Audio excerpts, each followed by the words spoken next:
Hey everybody, the Johnny Cage here, welcoming you to another edition of Friday Night Skype. Tonight we have a much smaller group than usual. We have a few people missing, and it's not because they're away at PAX like so many of the YouTube gaming community is. But we have joining us tonight, we have Genray. How you doing? We have the Generation 71. Well, that's good, everybody. We got Utorai, of course. Yay. And we have Pearstrike, who knows, he might become a regular now on Friday Night Skype. Whoa, maybe. Hello. Who knows? And we have the return of the Phoenix. Ryan Phoenix is here, everyone. Good to be back. Alright, so we got a few things that we were going to talk about, because we didn't have a Friday Night Skype last week. We all took a break. Actually, we were all playing Phantasy Star Online quite a bit. That's the honest truth about it. Me. I was playing TF2. Yeah, and we'll get to TF2 soon. There's a lot to talk about that. But first, I figured we'd get the somber notes out of the way. First things first, there was a cool group of people, these two guys called the Retro Hunters on YouTube, who decided that they just, I don't know what their real reasoning was. I didn't read what they put on their Facebook about it, but they decided that they weren't making enough of an impact on YouTube, and so they're kind of searching out new ways to go about it. And what they did was they went to flea markets, like a lot of people do now. They went to flea markets and were searching out rare games for really low prices, and they were honestly really entertaining. So if you haven't seen them, go check out their channel. Their channel's still up. Retro Hunters is their name, and you can check out some of their videos. And hell, maybe they'll come back if you try to get them to come back. That'd be awesome. But who knows? So that's the first piece of unfortunate somber news, and the second one is one that's hits very close to home for me. Is the fact that Nintendo Power, the magazine, is coming to an end. Oh, it's sad week in the world of video games. After 24 years, they are finally shutting the magazine down, and it makes sense though. Not a lot of people really read magazines anymore, so it's sad. But I had a subscription to them from like 1994 to like 98, 99, and I've only got a couple dozen issues left because I moved around so much. But man, that magazine, like, that was back in the day when internet did not exist. So you had Nintendo Power. That was it. If you were stuck on something, that was your only source of figuring out how to get through it, unless you had a buddy that was playing the same game, but that was it. Or your parents had lots of money and a credit card, and you could call their tip line. You could call their hotline. Yes, I believe $5.99 for the first minute, and Oh, God. Your firstborn after that, something of that sort. Sounds about right. That sounds about right. Better than those like late night callers. You know, they charge you at least like $50 for like the first minute. So. Yeah, you got to stop calling those phone sex hotlines, man. They're not good. Got a lot of experience with that generation. Hey, let's try to keep this like E-rated for everybody. Really, generation? Like, seriously? I think that counts as E for everyone nowadays. You know, the standards have really dropped. But anyhow, so those are the two big pieces of somber news. I will really miss them. I don't know when the final issue is coming out, but I would suggest going to some sort of Nintendo site and checking out when it is, because I'm going to go out and definitely find the last issue when it comes out and buy an issue of Nintendo Power, which is something that I haven't done in, 14 years probably. So, But got to have that last one.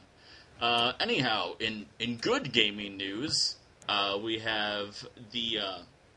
I'm not a big fan of Team Fortress 2, but our resident TF2 expert, Utorai, certainly is. He plays on a league, and they just came out with the new co-op mode, Man vs. Machine, today, which is honestly a really awesome mode. It's co-op, 6 people on a team, and you fight machine versions of all the different classes of the characters. They come at you at waves, and it's a great way of introducing new people to the game, especially if you've never played it before, or you're like me and have tried to play it on a number of occasions but get killed instantly when you go into a game, because that's a real pain in the ass. But Utorai, maybe you can inform us more about that, like the ups and downs of this. What do you have to say about it?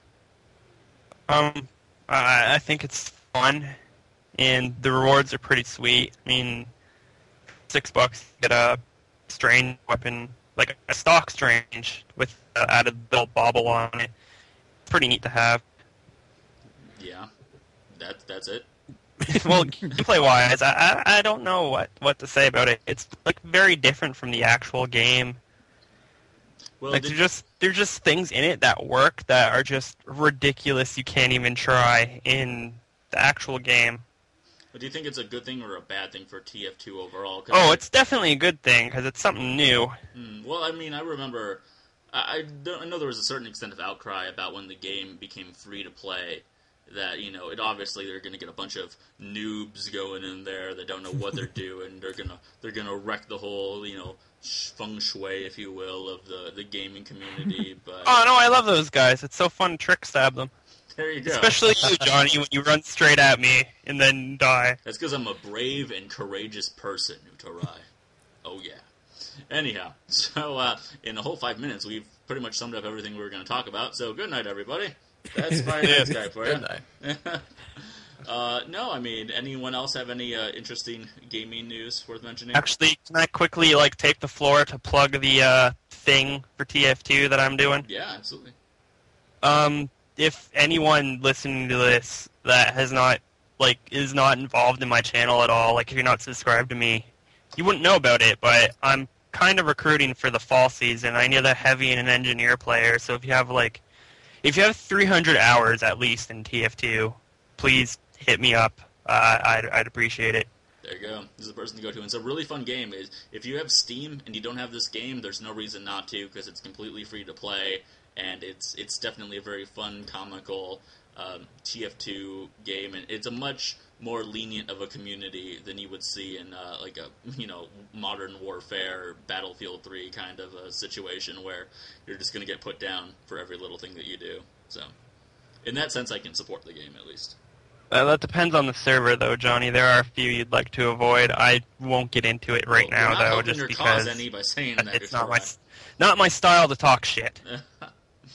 Oh, well, so that's what's going on there. We have Pear Strike joining us.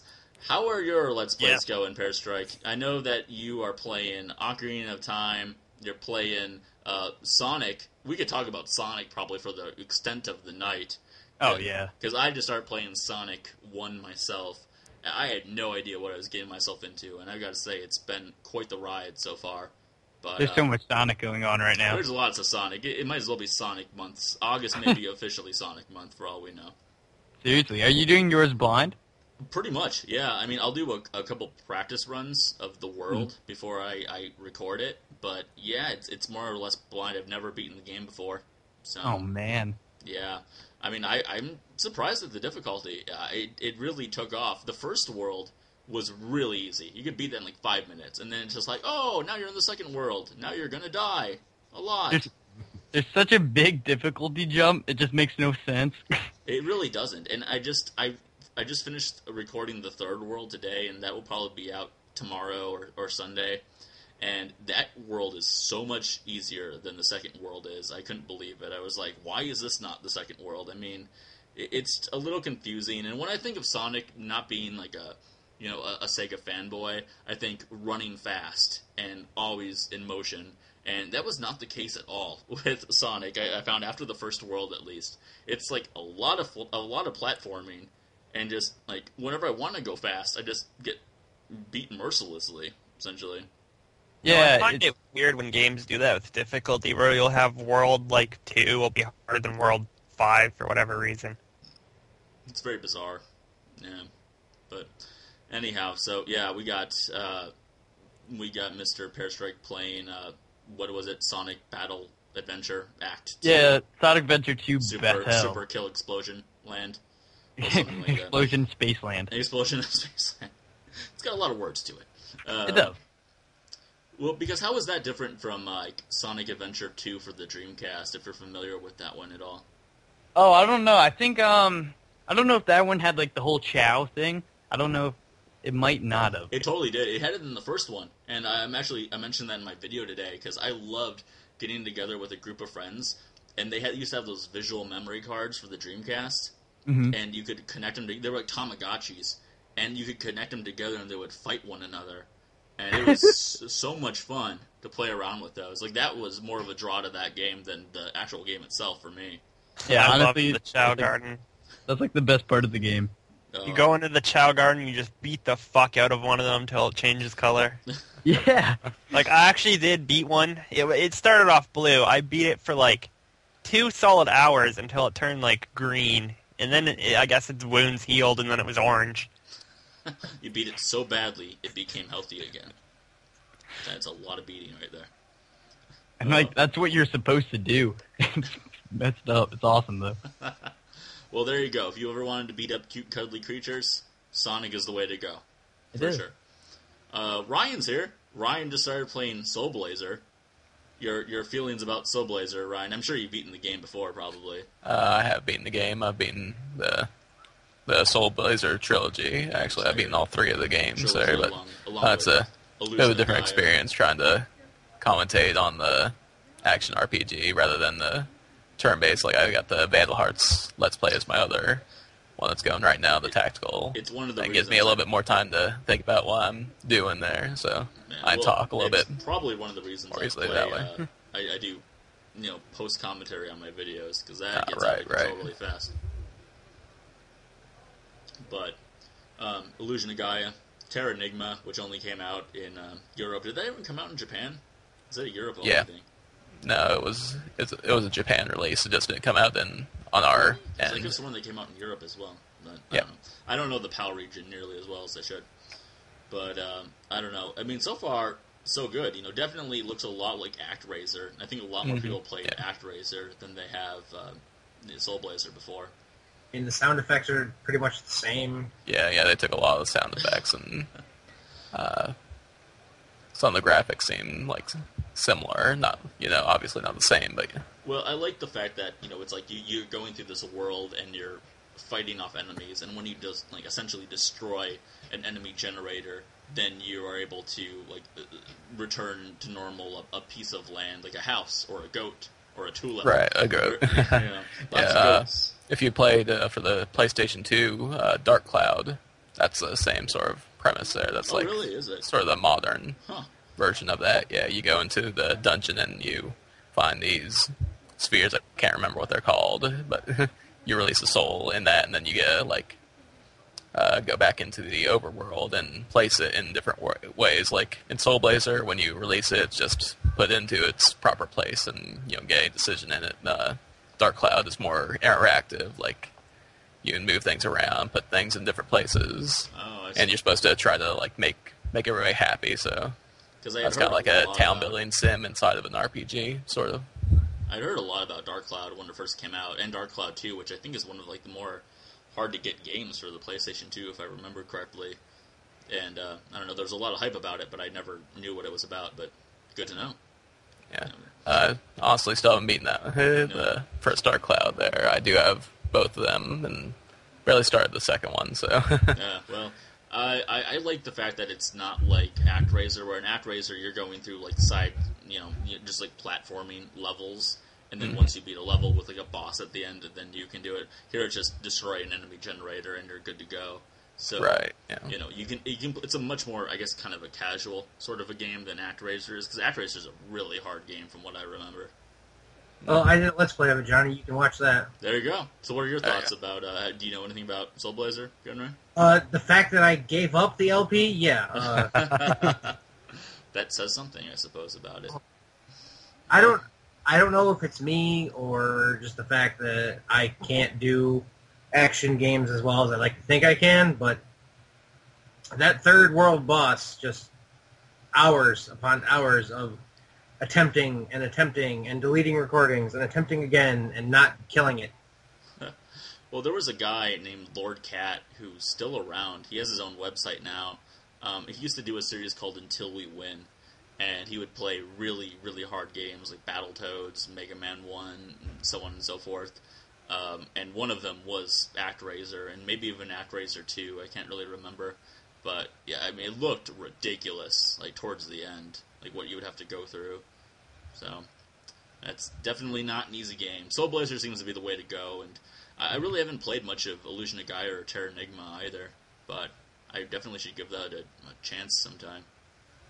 I don't know. I finished the ActRaiser LP. It was Soul Blazer I gave up on. Oh. Well, then. Yeah, ActRaiser was, I don't know if it's because I had it, and I played the hell out of it, so I was, really, experienced at it, and that's why I finished it, but Soul Blazer were just, beating me mercilessly with a stick until I finally said, all right, I'm done. And thus poor Genray. Oh, yes, indeed. But yeah, I've never played ActRaiser 2, but it seems like I've watched little bits and pieces of other people playing it. It seemed like that was the harder of the two. game. Yeah. Oh, yeah, that one's just all platforming. There's no town building in that at all. Hmm. Well, so we have that go on. Utarai's playing like how many games are you playing? Utarai? 5, 6? 7. A dozen. Let me think here. There's 25,000. that Star Wars game. There's Digimon World 2. There's Fallout. There's Pokemon Soul Silver. And then there's Mario Galaxy, which is fun, Fun. to say the least. Yeah, let's leave that fun there. So Just good. leave that at fun. Yeah, if you want it, you could go check it out. Find out for you. So. Although I've demoted Fallout from like a Fallout LP to just a little side thing that I'm probably going to do every... Like, I'm putting up videos of it every day for now because I have a lot of it recorded. But once that's done, I might be doing it a little less just because I realized how friggin' long that game is going to be. Yeah. And I'd rather not have it take up like a project slot, quote unquote, Well, you have just enough because of them it's going going to be on, like so. a 300-part series. Yeah, I mean, what would you say if anyone was going to watch any of your LPs? What do you think is the best one that you got going right now? Mario Galaxy. Mario Galaxy. Because he's doing it, quote-unquote, not sober. Yeah, That that, Utarai. He's a funny guy, that Utarai. It's a crazy guy. but no, that Mario Star Road I did is regarded as my best LP ever. I would put that up there. I thought that you did an amazing job with it, especially as a blind LP, because I, like, seriously, to play something like that, that's a ROM hack, essentially, or not even a ROM hack, really, but just, like, a different version of Mario 64. Like, that's tough, and you did it really fantastically, just going through there without too many episodes where, like, nothing was accomplished. Because me, I could see myself doing a blind LP and just being like, oh, and there's the third episode in a row where we didn't do a damn thing. Like Opa. That's more of how Fallout is happening, because, I mean, it's just the style of that game. There are parts where I don't do a damn thing, and it's like 20 minutes of nothing going on, Yeah. which kind of bothers me, but it is what it is. That's the game. It is what it is, yeah. Well, that's the reason I didn't want to do Skyrim when it came out, because I was really adamant about doing some sort of Let's Play on Skyrim, and then it just, like, where does this end? It doesn't end. It just keeps on going and going and going. Like an So energizing- overwhelming. Well, Yeah, that's- unless you stick to just strictly the main storyline there, Yeah, I always those feel games like, would I always be a feel like with pain. the Elder Scrolls games, though, this main storyline isn't, like, the real fun of the game. Right, yeah. You know, like, with Oblivion, and to a certain extent, this one as well, like, the Dark Brotherhood quests, those were, like, the most fun. You know, doing that, like, the Thieves Guild, that's a lot of fun stuff. Like, the main quest is just, like, I probably put, like, 100+ hours into Oblivion, never beat it. I still haven't beaten Skyrim, and I don't even care. Like, I've done, like, everything else that I really wanted to do in the game. Well, that I must have put a lot of time into Oblivion, where I did not touch the main quest. I didn't even start the main quest. I just, it's straight out of the sewers, start dicking around, killing people for fun, doing my own thing. But that's like one of the appeasing things about that game, where you don't necessarily need to do the story. I mean, sure, if you want to feel accomplished, you could do it. But for the honestly, you could just go around and do whatever you want. Right. That's true. But as far as, like, doing it for, like, a Let's Play there, that makes it kind of... Yeah, a you little can't bit. have Little it, tricky. yeah. Have you Little ever bit, played still. any of that, Pear Strike? What happened? No, exactly. Glad to see you're still with us, man. I am. I was. Have you, Wow. have you ever played any of the Elder Scrolls games? Like Oblivion, Yeah, Skyrim? I had Skyrim for a while. What were your thoughts about that? I just didn't know what to do. Yeah. I wanted to do everything, but I didn't know what to do, so I just ran around for hours buying horses. Wow, you must have had all the horses in the world. I had so many horses. That should be the title of this episode. So many horses. So many horses. So many monkeys. So many mans, man. So many man. Way too many mans. You're telling me. But let's see. What else is... Genray just started playing Ogre Battle for the N64. Well, I gotta say, I really like that game. that's Super SNES, right? Super Yeah. Nintendo, not N64.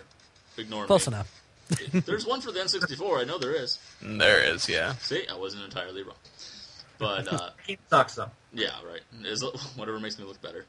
But I got to say, it's really a really fun game to watch. I think I'm enjoying it more than Shining Force even. I just like I like the whole units of it. Well, it doesn't have Hans. That's a problem. Hans is a random name, so there may in fact be a Hans. Hans! Woo! Gotta have a guy named Hans. Hans! You can always trust a guy named Hans, I tell you. But I don't know, it's like the battling and all that. I like that there's like hidden stuff around the map where you can send your units to pick up certain things. I really like the fact that the fighting in it seems a lot like playing Civilization. If you ever played any of the Civilization games, like that's what it reminds me of, like defending yourself at like a city and then being able to regroup yourself faster as the enemies come in and they're attacking you, and they're not regenerating any of their health, but you are. So very tactical in that sense. Takes you right back to playing the board game Risk, for all I know. Yeah. It's gonna start getting really long though. Really long. Well, it kind of comes with the territory of playing RTS games. I mean, look at Final Fantasy Tactics, for instance. That is a long game, but it's a long as opposed, because it's of the sheer number of battles, but the battles themselves aren't long. Well, yeah, but it's still a long game, and yet it's still a lot of people's favorite, Final Fantasy game, just because of what it is. And they also had Tactics Advance for the GBA, which was, I think, just as good almost. We don't talk about those. We don't talk about that. Okay, I'm completely in the wrong, apparently, there. It's okay, Johnny. So, I try. It's the Tactics Advance games they're good, but compared to Tactics, they're subpar. Is there more than one?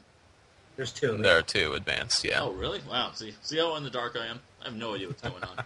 There's one for the Game Boy Advance, and there's one for the DS. Oh, see, that's just the thing. Like, I don't even know why they still push like handheld systems as much as they do. Like, I thought it was a really strange move for PlayStation to come up with the Vita, because I mean, even at E3, they weren't showing a whole lot of games that they're gonna have for the Vita.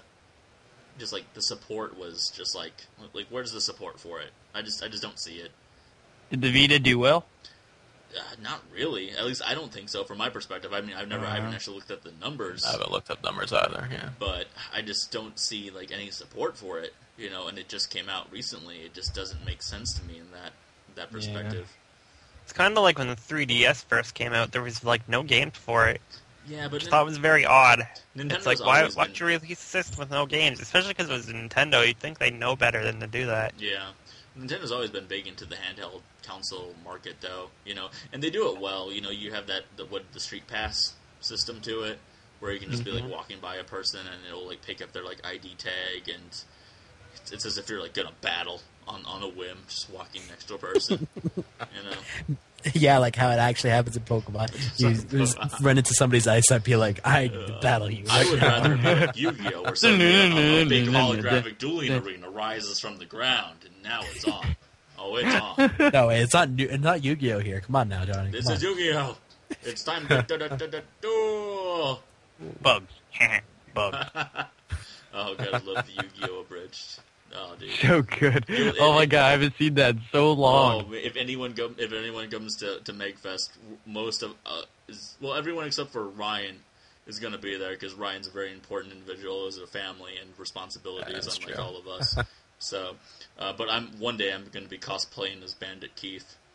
So, oh, that'd be so good. I've done it before at an anime convention, and I still have all the get up. So, totally going to be doing the In America kind of thing over and over again. And then don't forget the part where you stumble into the Yu-Gi-Oh! Tournaments drunk and go, I'm Bandit Keith, I'm here to sign your Yu-Gi-Oh! card. That's a personal story, Ucho Ryan. Thanks a lot for bringing that up. It's a great story, though. That should be shared with the world. I actually kind of want to hear this story. Go ahead, Johnny. That sounds like the best thing I've ever heard. Well, okay, fine. This is the last anime convention I went to, and I was cosplaying as Bandit Keith, and I'm 26 years old.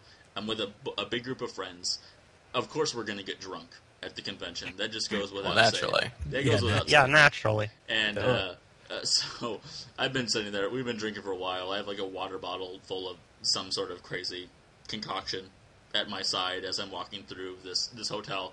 And we go into the tabletop gaming. And just prior to that, I had run into a guy that was cosplaying Dr. Roxo from Metalocalypse, if you know who I'm talking about. And there was silence. I kind of do. He's the rock and roll clown. He does lots of cocaine. Yeah. Yeah. And so him and I don't know who this guy is. We just met. But when you've been drinking, everyone's your friend. So that's how it goes.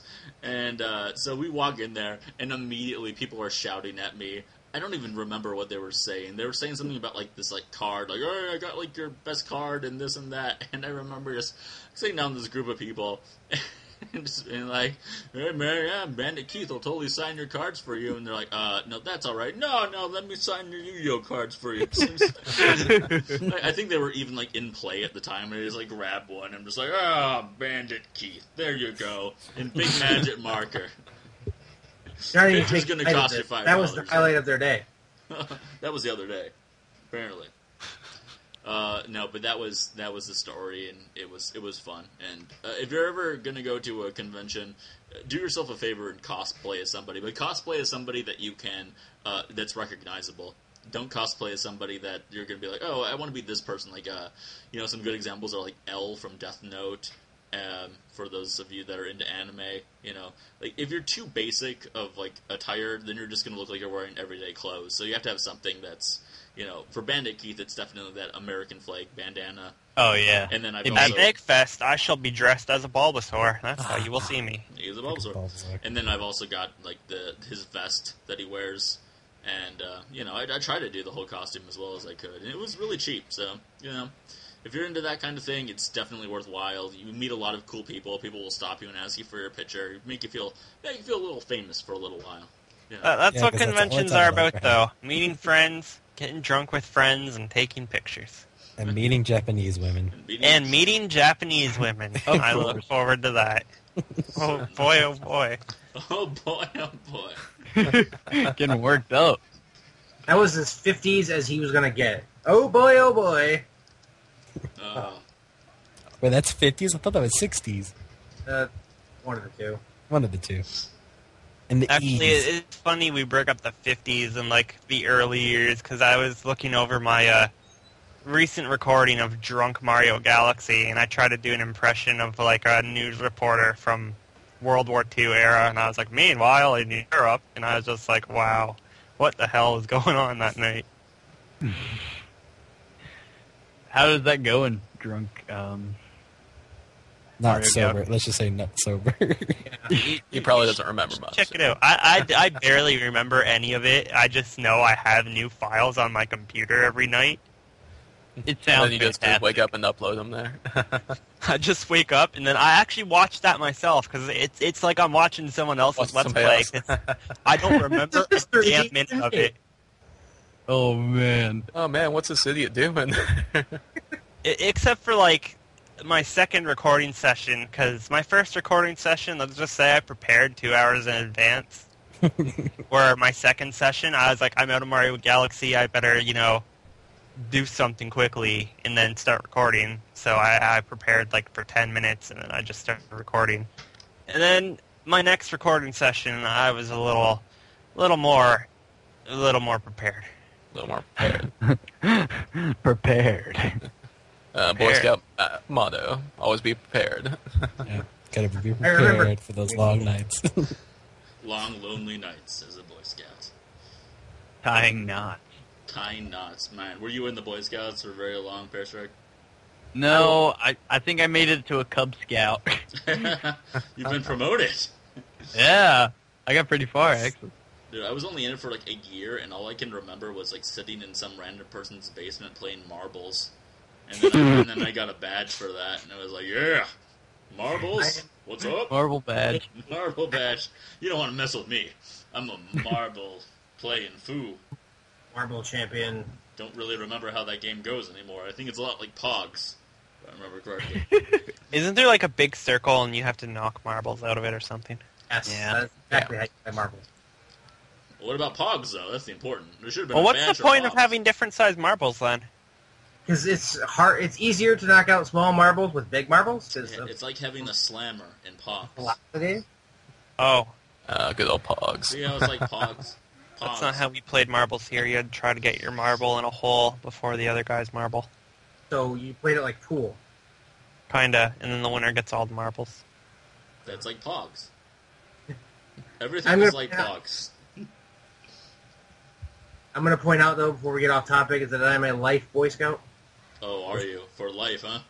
Which means I have like a permanent certification in CPR. Oh, nice. Really? Nice. Good to know.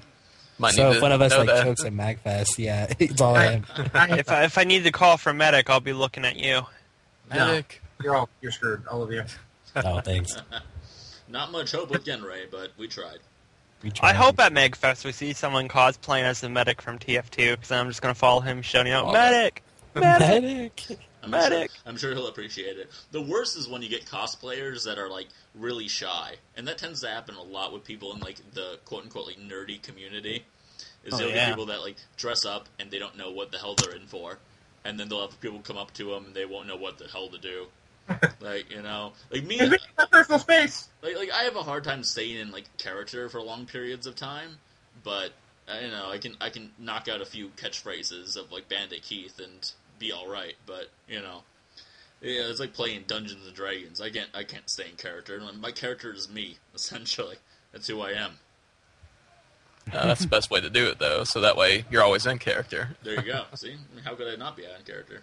Exactly. There you go. I really do hope we see some TF2 cosplay at MagFest, though, especially Engineer. Like, that poor bastard, once I see him, he's just going to regret his life, because I will follow him the rest of the day going, need a dispenser here, need a dispenser here, need a dispenser here. It's always going to be busy at MagFest. I mean, you know, Bulbasaur, Japanese women, medics, everything is just going to be so busy. Like, that guy's going to be drunk with his friends later and be like, today a Bulbasaur would fuck off about a dispenser. It bothered me all day. Engineer just peed in your dispenser. Might want to change this one. It's pretty bad. Oh, so have you ever been to a convention before, Pearstrike? Yes, I went to this Anime Next convention, and it's pretty cool. It's like a whole different world. Oh man, It's awesome. yeah, you're telling me, dude. It is a whole different world. It's crazy how like the people there are just like would rather be in cosplay at all times sometimes than like I know. being normal people. It's like whoa. But There was this like mech there, and someone got in it and actually was like moving the arms and stuff. it's pretty crazy, man. Yeah, it blew my mind. I did. Yeah, that's the only reason, like, I don't know, like, everybody tells me so many different things about conventions, and, you know, in a way, I'm kind of worried, just because, like, it's just going to be so different than how I see the world as it is now, so it's just like, whoa. But it's such like a nerd orgasm. It's so much fun, like to be just like seeing like all this stuff, like vendors, as far as I can see, selling video games and other stuff, and people in costumes, and you want to go up to them and talk to them. You feel get at a home. picture taken with them, you know. Like I've said a million times over that if you're into anything nerd culture related, you gotta go to a convention. Like you owe it to yourself. Like I remember like Nintendo Capri Sun saying like when he went to his first one, and he was like over 30 years old when he went to his first one, and it's like it's really like something that you wish you would have done sooner in life.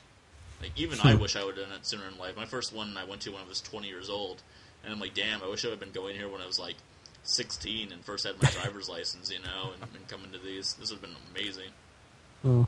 My favorite part about conventions, and I mean, it's pretty obvious what's coming, is, you know, the Asian chicks in costumes. Just want to bring them back to your hotel room. Bring them back to your hotel room and take that costume off.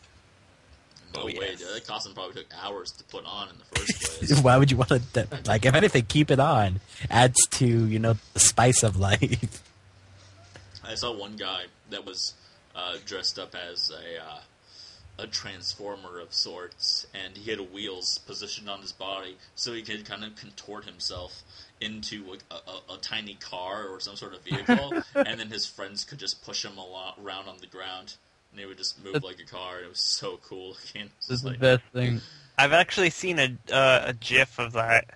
Yeah, I don't know. So I I know doubt exactly it was the what same you're talking guy, about. but like, I mean, like that just stands to show. Like, people put hours upon hours into that. Like, I remember going there with one of my girlfriends at the time, and she was with a group of her friends who would literally switch out costumes every like 3 or 4 hours, because they loved it so much, and they would get together and they would be like the entire cast of characters from like a certain anime series, and they would just like stand around at this like one central location and let people just take like pictures of them. That was pretty much all they did at conventions. Like, that was just their thing, you know? It's like, wow. And they put some amazing work into that stuff, so, you know. Like, that's... I guess you feel like a star. Oh, yeah. I mean, hell, if you want to feel popular, shit. Yeah, seriously. Go to a convention, you know? Or if you want to show off all of your gaming skills, go to a convention and jump into a video game tournament. I mean, the first video game tournament I was ever in, like, I got in really unexpectedly, and it was a Smash Brothers 64 tournament, and I think I got like 4th place or so in it, and I was just like, dude, that was like made me feel like on top of the world. Just that alone, That's awesome. you know. I was like, damn, yeah. So speaking of which, since he's not here, I'm going for Ulta. I mean, I swear. I'm going to get him back at MacFest. It's going to happen. You guys have a grudge match. That's right, take him down. You guys have the biggest grudge match ever. But I got to support you, Generation, because you play with my guy Kirby. That's what it comes down to, man. Kirby's really good. For life. Oh, Kirby's... Yeah, if you know how to use him really right, good. he is a beast. Plain and simple. Yeah. I mean, the one thing that's always thrown me off about Smash Brothers is kind of a problem I have with a lot of other fighting games, like the Soul Calibur series, is that they feel like they change up their moves way too often. And I know it's meant to like balance them out, but it's become such a pain in the ass. You know, it's like, why can't you just balance out the new people to be as good as the old people? Like, if you play like a Street Fighter game, like if you haven't played a Street Fighter since like Street Fighter 2 for the Super Nintendo when it was really popular in like 1992, then you pick up Street Fighter 4 today, and you play as like a Ryu or any of one of the 8 original guys, they still have the same exact moves. Like, you could pick that up and you're just as good as you were, 20 years ago. Yeah. And that's one of the things I don't get about fighting games, is how they change it up so much. It just seems Yeah. so unnecessary. With Smash Brothers, like, they did kind of change some of the moves, but not as much, because, like, with Kirby, like, when you did the forward dash attack or whatever, back in Melee, it would actually be, the fireball. Mm-hmm. But in Brawl, now it's actually the upside down, roundhouse kick, pretty much. And so, but it technically does have the same effect. What you think about it, it does do the same amount of damage, and it also gives you that kind of moment of vulnerability after you finish the attack. So in a sense, they have changed it up, but it's still kind of the same. It just looks different. You might be right, but yeah. Brawl is also a very special circumstance, because like that whole game, like the speed of that game, which is something that you got to consider. You almost have to change your gameplay depending on which version of Smash Brothers you're playing. I mean, 64 is so slow, Melee is insanely fast, and Brawl is somewhere in the middle, it seems like. Yeah, and the Brawl, I think what always trips me up is the stages still. The stages, I still can't balance some of those out. They just throw me off.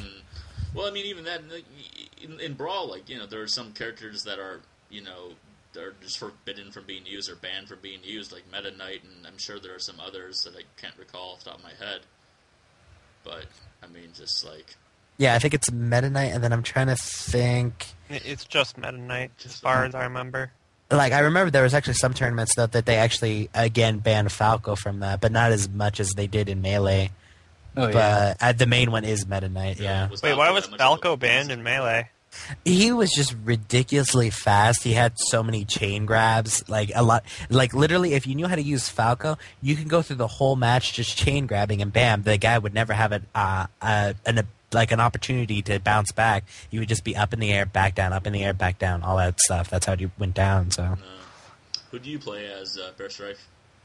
Ice Climbers. Ice Climber. Dude, that's so hard to figure out. I've never been good at having to control. Well, you only control one of them, right? Yeah, and I don't know. I don't know. Well, my eyes always deviate from one person to the other whenever I'm playing a character. Because I mean, there are characters in a lot of games that have one main guy and then a side guy that fights along their side. But my eyes always deviate. I'm not able to control them nearly as well as I would just one person, obviously. But yeah. I just like how lucky that you could get with them and how strong that they are sometimes, and they're pretty quick. So yeah, I don't know. Sometimes I also play as Diddy Kong. Diddy Kong. He's pretty good though. I don't have anything against him. I normally would play with Kirby, and after that I would probably play with I really like Toon Link for some reason. I don't know why. Maybe. Oh yeah, me too. Really, I don't know if that's just me, because I really disliked Link a lot in the 64 version. I thought that he was I thought he was the worst of all the characters in the 64 version. But I don't know. I mean, everyone's got their preference in it. Yeah, I like how Link's bombs hurt teammates, so I remember in the 64 version, I would just troll my teammate the whole game.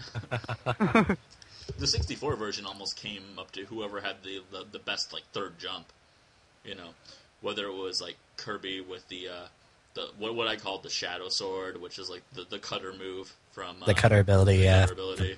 Yeah. And whoever else had one that could get him, Captain Falcon with that explosion kind of thing out his ass. I don't know what it was exactly, but pretty much exploded out his ass is what he did. I mean, Seriously. but yeah, I mean, Link just had that upwards B with the sword spinning around thing. I like Link a lot more in Soul Calibur too, honestly, for the GameCube. I still play that game today. That was a freaking awesome game. Great fighter. Soul Calibur. Yeah, I have Soul Calibur 2 for like GameCube, PS2, and Xbox. I don't know why.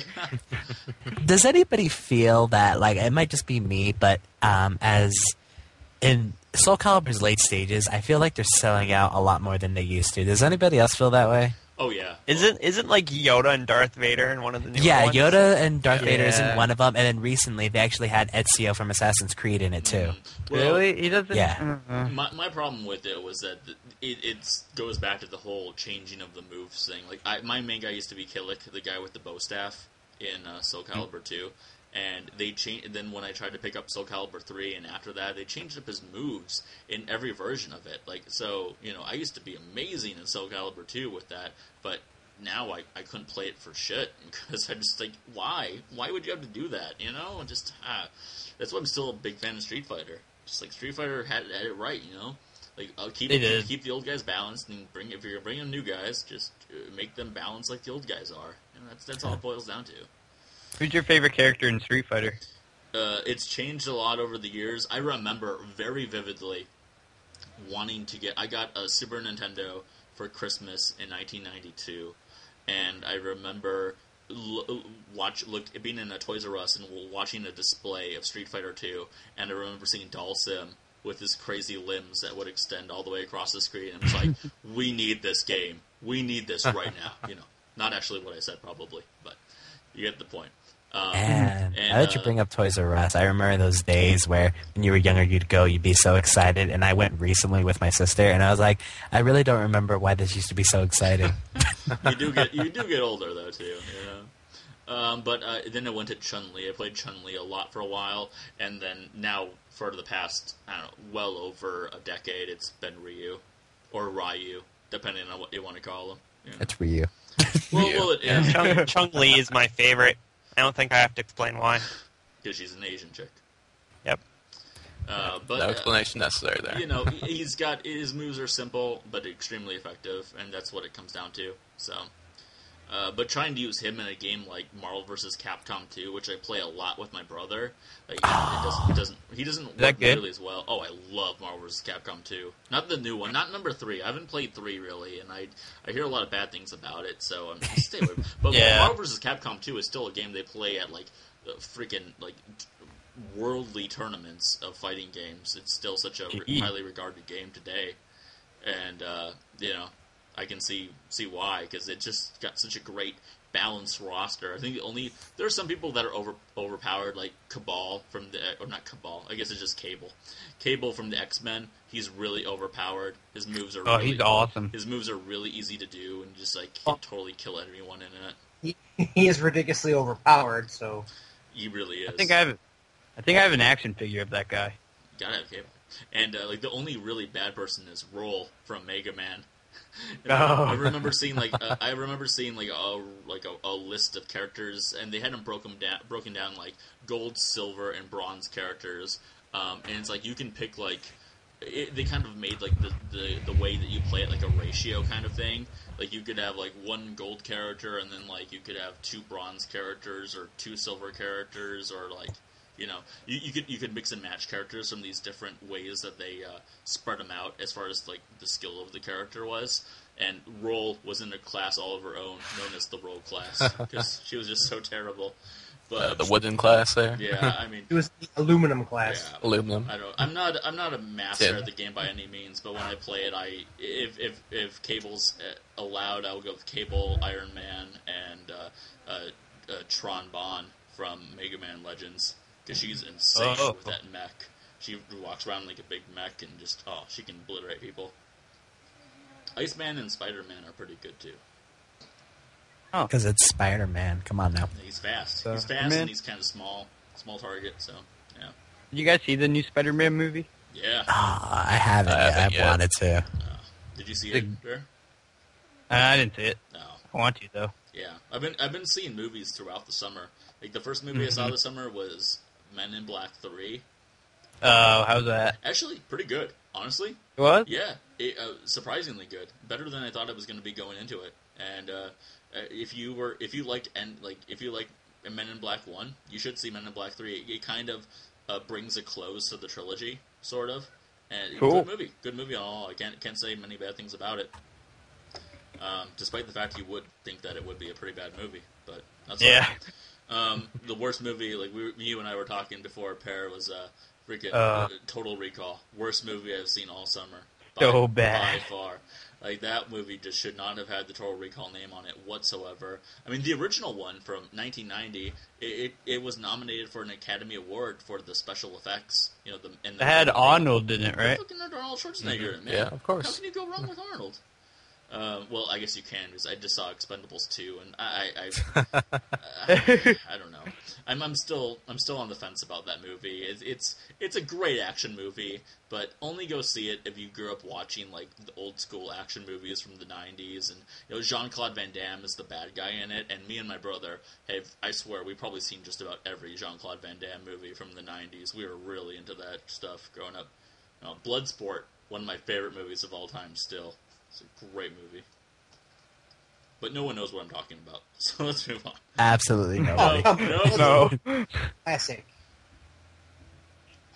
Never surrender. Sorry. Thank you, Henry. That was a good, Well done, good Genry. way to break Well this done. up. Good work, Genry. A round of applause for Genry, So- everybody. Yeah. Woo! Your sarcasm is touching, and I hope you all find it fun. It's delightful. So, Ryan, do you find yourself going to... Well, if it happens, Genry, I hope you're there to enjoy it with us. Shut up, I'm talking to Ryan now. Ryan, do you all find right. yourself going to Toys R Us a lot now with all your kids and reliving those fun childhood memories from the time? Oh, from time to time, yeah. I was gonna mention back when we were talking about going to Toys R Us and the magic not being there. Like when you get kids and everything, like it's not fully there, but you get that. Ryan is our That kind of resident spark parent, there. by the way. You know what, That's Ryan? it is. You inspired me. I'm going to go outside. Well, maybe not outside, but I'm going to go to a bar tonight, and I'm going to go get myself a kid. There you go. I'm not going to go outside, but there's a bar that's You're just connected gonna to my pick one house, up? apparently. I'm going to go Don't- there. I'm gonna Not pick one up finding at a bar, there. You're gonna you find lots of children at bars these days. There you go. It's going to one of them children bars I've been hearing all about. It's the new wave of things. Hey, I wouldn't be surprised. I mean, they have clubs for like They 16-year-olds. do. Yeah, Why the it's hell kinda not? Weird.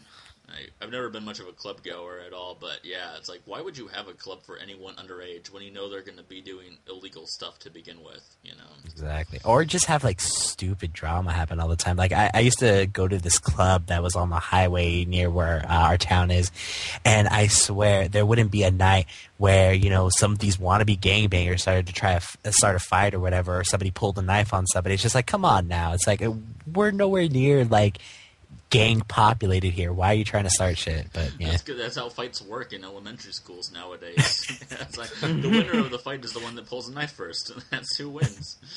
And then the guy who got pulled the knife on goes home, gets his grandpa's gun, and shoots 6 people.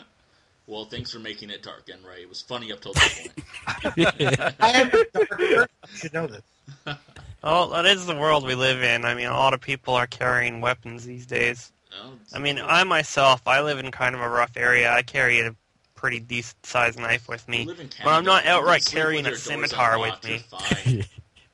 Not yet, though. Not yet. You know what I miss about Toys R Us was going in there. This goes back to Street Fighter too. Was being able to go in there, and for a long time. This was back when I lived in Kansas, and believe it or not, I lived in Kansas for a number of years. But there used to be a Toys R Us that had a display of not Super Street Fighter 2, just regular Street Fighter 2, and it was there for a long time. And people would gather at that after school, like it was going to an arcade. It was just amazing. Oh, yeah. It was so sad the day that it went away, because seriously, there was like a group of I swear, probably like a dozen kids there, like every day around the same time, and they would just hang out there and they would just go at it in Street Fighter 2, and like everyone, that's a way of bringing people together. It's so sad that there are not many arcades around anymore. because arcades are so much fun when you find a good one. They are. It's true. Yeah, especially those little, like, that space behind the booths where it was just enough to get, like, 2 people back in there. You know, if you catch what on my drift, baby? No? Oh! Is that just me? Okay, never mind. Sorry. I forgot I even brought that up. Asian? Mostly generation. Always making out with women, even at 10 years old. Making out with 25-year-olds. No, okay, let's be modest here, okay? It was 13, okay? 13. 13. Oh, yeah. Woo! Those were the days. I am so glad I hired you to help me find an Asian chick generation. You're welcome, Uto. Oh, yeah, so... Yeah, arcades are kind of cool, though. Like, I used to have one in the local mall here, and like I said, space, you know, it's always a good thing. But did you guys ever always feel that the guys were, like, ripping you off there? Oh, always. Yeah, because that's what they were. Like, I swear, like, I would go play a game, right? And then not only would it be like $1.25 just to play this driving game or whatever, but then half the time it would eat my money, and then I'd go tell the guy, be like, hey, you know, it ate my money. Be like, oh, no, sorry, we can't do anything about it. I'd be like, come on, that's your job. Yeah. Exactly. Oh, my manager's out right now. I can't do anything, but I don't have the key, so. Yeah, exactly. It's just like, oh, makes you, I swear, I keep so close to punch those guys out, but I was like, nope, I can't do it. Got to restrain myself here. Oh, yeah. Speaking of the arcades, like a special, like, old school arcade game, like, I remember my favorite arcade game in the arcade that we had was the Simpsons game. That's, like, where all my cars went to. Oh, that sounds really familiar. I kind of know the Simpsons game you're talking about, because my buddy Stabby, whenever he does a stream, people always ask him, has he ever played any other games? He always brings up the arcade Simpsons game first. Isn't that kind of like a version of like Turtles in Time where you were like fighting with them? Wasn't it? Yes. Yeah. Oh, I know what you're talking about. I love that game. Simpsons beat 'em up game. Yeah. It was awesome there, but you know, it was obviously one of those like quarter eater games. There, you know, you'd get like 5 steps into the game and then you'd end up getting killed and have to pump more quarters into it. Old school Simpsons. Old school Simpsons. Dude, I did a Let's Play of that game. Oh yeah, that's right. You did. Yeah. Did you? Oh yeah, I did. Yeah, I've got it on MAME. Yeah, I'm like that and the X-Men game. Yeah. Really? Yeah, gotta love the X-Men game, man. It's hard to Those play are with both awesome. It's hard to play with more than one person, especially like on a keyboard and to get all that stuff figured out. But if you're just gonna do it one player, it's really fun to go through. Give yourself unlimited credits, and, you know. Yeah, for sure. Like those booths save those quarters there. Right? Yeah. Just the quarters. Oh yeah, you know, brutal. Ryan, I'm surprised anyone has the balls to rip you off in an arcade. Oh, it's true. A professional wrestler comes in and says, "Oh, this machine ain't my dollar." You don't argue. You give him the dollar. Well, he didn't stay around to see Ryan suplex the machine. Clearly, it's true. It's true. Then he suplexed a train later on that night, not to be beaten out by Saban, certainly. Yeah. And then he suplexed. Get me showing up. Did you just say he suplexed the Pope? The mall, but okay, sure. The Pope was in the mall, and we suplexed the bitch. Ryan and the Pope had a steel cage match. For the world title of the world. Very few people know about that, but yes. I could totally see that be like, you know, a headline right there. Be like, Ryan Phoenix versus the Pope. Steel cage. World Championship of the world title. No holds barred. Redundant title on the line. Yeah. Good old wrestling games. Man, I wish I still had the N64 here. I'd totally be playing some NWO versus WCW Revenge. That was an awesome game, dude. I used to be hardcore in wrestling back in the day. That was an awesome game. I love the mechanics of the N64 wrestling games where, like, to block, the guy would just puff his chest out. That's a very puffy chest you have there. Admirable, to say the least. Oh, Batman, I see you've noticed my puffy chest. Once you lick it clean, I shall permit you to die. Yeah, like now that we're on topics of, you know, wrestling games, I feel they were kind of lacking in advancement towards wrestling games because I had some for the GameCube, for the PlayStation, and they were just getting ridiculous. They would add so many different variables to it. But now with the recent one, WWE 12, I feel that it's actually very not simplistic, but I think they're getting back to the basics. Really? You know, where it's just like, you know, block, your stuff, do your moves, make a good show, pretty much, you know? I think they're finally listening to what actual wrestling fans want in their wrestling game. Yeah, it's just like, we just want this, that's all. Yeah, I mean, I think that they were really good. I haven't played one since, like, probably like SmackDown 2 for the PS1. But yeah, I don't blame you. well, that was like the end of me getting out of like professional wrestling, you know, just growing up and getting out of it. But I still say professional wrestling, like even though you know the characters and the story has gone way downhill, it's still really damn entertaining. I mean, all in all, good time. I have a lot of great memories going to a few house shows growing up with my dad and my brother. Oh yeah. So definitely can't say anything bad about that. But anyhow, You know, one thing I wish they bring back just in wrestling in general, bra and panty matches. I'm just going to throw that out there right now. Well said. There's so much criticism towards like women's wrestling, and I always feel like if you're gonna do like a bra and panties match, I just might as well be going to a porn site or something like that. It's like why see half of it when I can just skip the wrestling part and just go straight for the porn? You know, seriously, it's right there. True But see, people that's the without difference. computers. What about people Yeah, exactly. with no computers? Well, sorry, can't help you there. Maybe Honestly, it's kind of weird because like a lot of the women they put on TV aren't really trained to wrestle very well. So like you'd think that's all they would be able to do is wrestle in bra and panty matches, and yet they don't have them. Yeah, well, What's And the the reason point? they don't have them these days anymore is because, at least the WWE, it's very E-rated now. It's aimed towards children, believe that or not. And Really? they actually stated that, be like, we want to be more children-friendly. Yeah. That's the reason they actually toned down the language, toned down on the jokes and the antics. You don't see, like, people getting beat up, straight up bloodied every single show these days. And, yeah, they took out the bra and panty matches because of that, too, which I think is stupid, but meh. well, I think everything goes full circle. You know, it's going back. You had the Attitude Era of the mid and late '90s, where you had Stone Cold and Rock and all that stuff going on, and that was very, very mature-rated kind of stuff going on. And now it's kind of come back to where it was in like the late '80s with Hulk Hogan kind of being like the John Cena of nowadays. And you know, I really don't follow it as much, but I know that it is very like PG, G-rated Yeah. kind of stuff. And you know, this is everything inevitably goes full circle, and I think that's just where they are right now with it.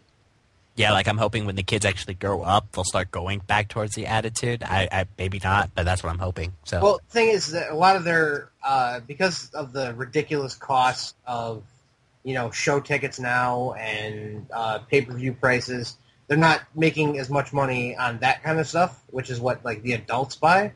So a lot of their profits come from things like toys and little plushies and all that nonsensical garbage. Oh, John Cena's my hero and all that stuff. So that's why Cena's like the main focus on every show, even if he doesn't have the title or not. yeah, he's always in the main event. That's why I gave the WWE a lot of credit on that fact, because obviously if I would want to see the show different, I definitely would. But I understand it from the business standpoint, be like, it's really smart what they're doing because they are making a lot of money off of this. So Exactly. If you step back and look at it from the business standpoint, yeah, they've got a good bit together there. But looking from the wrestling fan or from that perspective, there, it's not as good as it used to be. Yeah, why not wrap it up with Ryan, who a former professional wrestler himself, giving us a final statement on wrestling. That's pretty much all the time we have for you guys tonight on Friday Night Skype. So we're gonna wrap it up. Anyone have any closing words? Always tip your waitress. Always tip your waitress. Very important. Good advice, yes. Good advice. Well, want to definitely thank Pear Strike for joining us on the whim, on the fly. Just say, Pear Strike, help us out here. And he was here for us. Got to appreciate that. No problem. Everyone go check out his channel.